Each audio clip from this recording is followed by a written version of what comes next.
ഹേ അനശ്വരാത്മസ്വരൂപികളെ, സർവാത്മാക്കളുടെയും പരമപിതാവായ പരമാത്മാവാണ് ഞാൻ. എന്റെ നാമം ശിവൻ എന്നാണ്. എന്നെ കണ്ടെത്തുന്നതിനും എന്നിലെത്തുന്നതിനുമായി എന്തെല്ലാം കഠോരമായ സാധനകളും തപസ്സുമാണ് നിങ്ങൾ ചെയ്തു വന്നത്. ചൂടും തണുപ്പും വിശപ്പും സഹിച്ച് പർവ്വതങ്ങൾ തൊട്ട് സമുദ്രം വരേക്കും എത്രയെത്ര തീർത്ഥാടനങ്ങൾ നിങ്ങൾ നടത്തി. വ്രതങ്ങളും നിഷ്ഠകളും പാലിച്ച് എത്രയോ തപസ് ചെയ്തു. ഉറക്കമൊഴിച്ച് എത്ര ദിനങ്ങൾ നിങ്ങൾ ജപങ്ങൾ നടത്തി.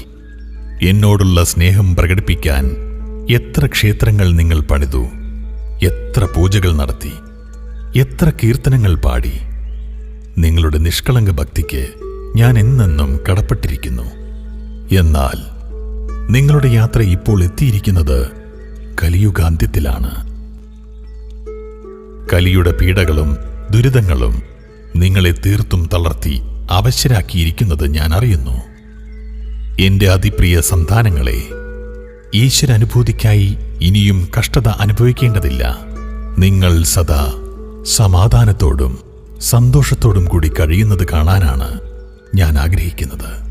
കലിയുടെ അജ്ഞാനാന്ധകാരത്തിൽ നിന്നും രക്ഷ പ്രാപിക്കുന്നതിന് മാനവകുലത്തിന് ശിവപരമാത്മാവായ ഞാൻ നൽകിയ മൃതസഞ്ജീവനിയാണ് രാജയോഗം. നിങ്ങൾ സ്വയം ആത്മാവാണെന്ന് മനസ്സിലാക്കി പരമപിതാവായ എന്നെ ഓർമ്മിച്ചാൽ എന്നിലെ ശക്തികളും ഗുണങ്ങളും ആത്മാവിലേക്ക് ഒഴുകും. ശാശ്വതമായ ശാന്തിയും സുഖവും നിങ്ങൾക്ക് അനുഭവിക്കാൻ സാധിക്കും. ഇത് എന്റെ വാഗ്ദാനവും സമയത്തിന്റെ ആഹ്വാനവുമാണ്. ഇനി എന്തിനു വൈകിക്കണം? വരൂ, ശിവനെ ധ്യാനിക്കാം. കുടുംബജീവിതം നയിച്ചുകൊണ്ടും രാജയോഗിയാകാം.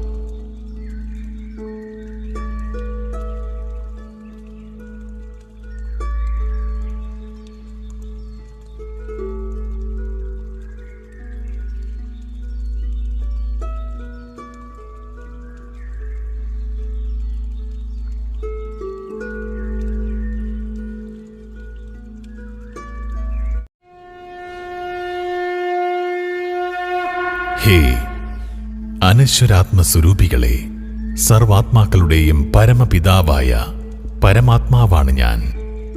എന്റെ നാമം ശിവൻ എന്നാണ്. എന്നെ കണ്ടെത്തുന്നതിനും എന്നിലെത്തുന്നതിനുമായി എന്തെല്ലാം കഠോരമായ സാധനകളും തപസ്സുമാണ് നിങ്ങൾ ചെയ്തു വന്നത്. ചൂടും തണുപ്പും വിശപ്പും സഹിച്ച് പർവ്വതങ്ങൾ തൊട്ട് സമുദ്രം വരേക്കും എത്രയെത്ര തീർത്ഥാടനങ്ങൾ നിങ്ങൾ നടത്തി.